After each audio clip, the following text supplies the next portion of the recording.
কয়েক দফা বৈঠক, দেন দরবার ও অভ্যন্তরীণ টানাপড়েনের পর ২১৫ আসন জামায়াতে ইসলামীর জন্য রেখে বাকি ৮৫ আসন শরিকদের মধ্যে ভাগ করে দেওয়ার সিদ্ধান্ত নিয়েছে ১০ দলীয় ঐক্য।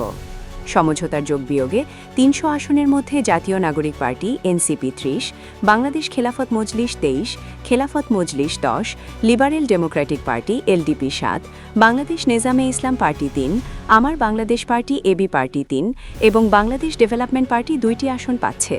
বাকি ৭টি আসনে কোন দলের প্রার্থীকে রেখে কোন দলের প্রার্থীকে বসিয়ে দেওয়া হবে সে সিদ্ধান্ত এখনও চূড়ান্ত করা হয়নি বলে জানিয়েছেন জামায়াতে ইসলামের যুগ্ম মহাসচিব ও মুখপাত্র মাওলানা গাজী আতাউর রহমান। তিনি বলেন, জাতীয় গণতান্ত্রিক পার্টি জাগপা ও বাংলাদেশ খেলাফত আন্দোলন আমাদের জোটের শরিক, তারা কোনো আসন ছাড়াই জোটের প্রার্থীকের পক্ষে কাজ করবে। এখন পর্যন্ত কোনো আসন তাদের দেওয়া হয়নি, সম্ভাবনাও নাই।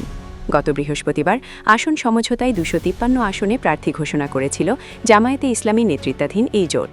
সেদিন জামায়াতে ইসলামীকে ১৭৯, এনসিপিকে ৩০, বাংলাদেশ খেলাফত মজলিসকে ২০, খেলাফত মজলিসকে ১০, এলডিপিকে ৭, এবি পার্টিকে ৩, বাংলাদেশ নেজামে ইসলাম পার্টিকে ২ এবং বাংলাদেশ ডেভেলপমেন্ট পার্টিকে ২টি আসন দেওয়ার কথা বলা হয়েছিল।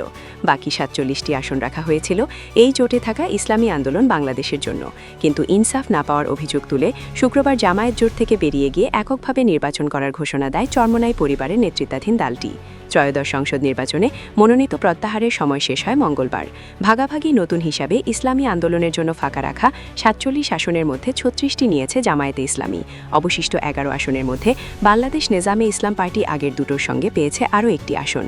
বাংলাদেশ খেলাফত মজলিস আগের ২০টির সঙ্গে নতুন করে পেয়েছে ৩টি।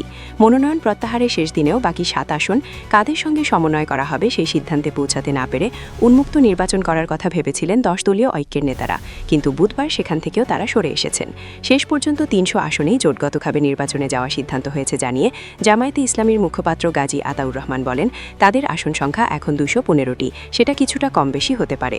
যেহেতু প্রত্যাহারের সুযোগ নেই, সুতরাং যে কয়েকটা আসন প্রার্থী চূড়ান্ত হয়নি সেখানে সমন্বয় হওয়া প্রার্থীকে সমর্থন দিয়ে অন্য প্রার্থী বসে যাবে।